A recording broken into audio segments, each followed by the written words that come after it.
Hello my sweet crafty friends. Let's make a cute little harvest angel using a wooden spoon from either Dollar General or Dollar Tree. My Dollar Tree was out, so I had to go to Dollar General. I'm also using a wood plank that came from Dollar Tree. We're going to stain it with some DIY liquid patina in the color of Dark and Decrepit. We're going to go ahead and stain that spoon as well. Now this spoon was one that I used the other night on another project to show you guys what you can do with a stencil. We're going to reuse it, repurpose it, and use it as our little angel head. As you can see, I did cut it and drilled a hole in the top. Now it means nothing. We don't need the hole, but there is a hole there just because we used it in another project. I also went ahead and put some stain right over the top of that face of that spoon. Now the reason I like this spoon from Dollar General, guys, is that it has a really beautiful little engraved detail in the spoon, which would look really nice for her little face. All right, now we're using some crinoline paint from DIY. Now any cream colored paint will work, friends. You don't have to go out and get this one. And for the stain, you could just use brown paint and wipe it off with the baby wipe. I went ahead and applied a little bit of wax underneath my paint. And now we're scraping it off with a wood scraper to give it kind of a chippy look.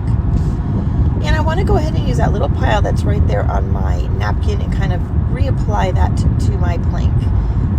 I dried it because it was still a little bit wet, but there you go. You can see how nice and chippy that looks. All right, now we're going to assemble our angel.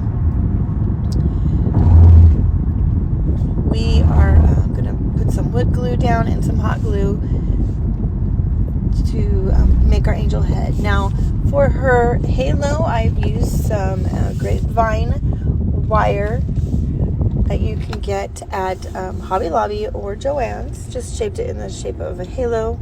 We're going to glue that down, then glue the wood spoon right on top of that.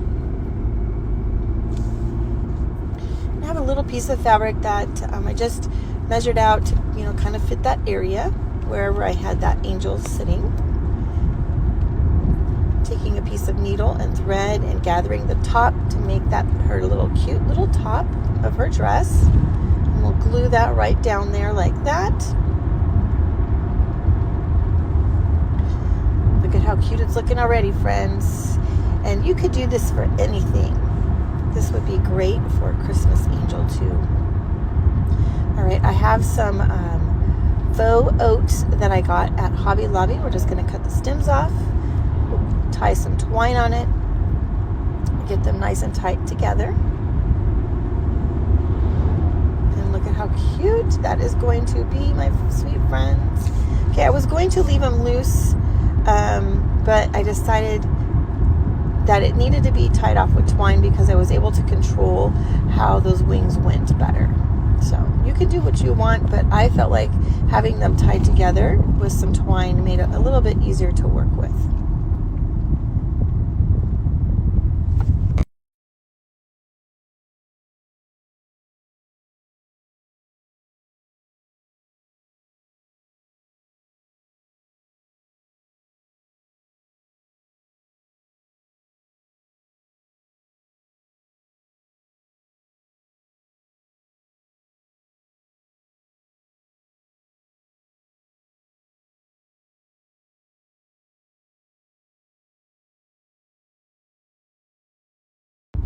There we go, friends. Look at how cute that's going to be.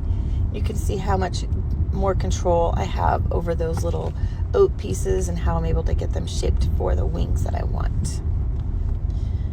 I'm just going to kind of bunch that dress up a little bit, gather it, look more like a dress rather than just a piece of fabric glued to our piece of wood. Now we're going to make a tag. I'm going to use the little face razor from Dollar Tree. Just rough the edges up a little bit, make that tag look nice and worn. Put a piece of drop cloth right over the top of that, and we're going to stamp on there with a little mini stamps Harvest Angel.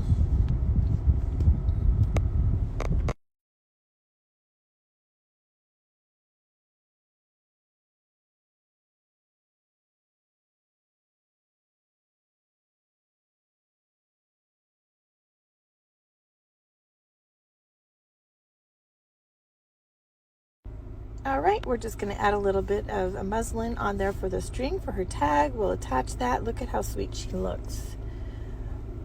We'll put some Spanish moss at the top of her halo to just kind of add a little bit more.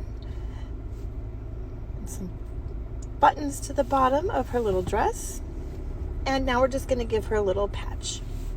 I think she's so cute. The patch is made with some little drop cloth and a little piece of scrap fabric. I hope that you guys enjoyed this and that you're inspired to make one. Thank you so much for watching. I love you all.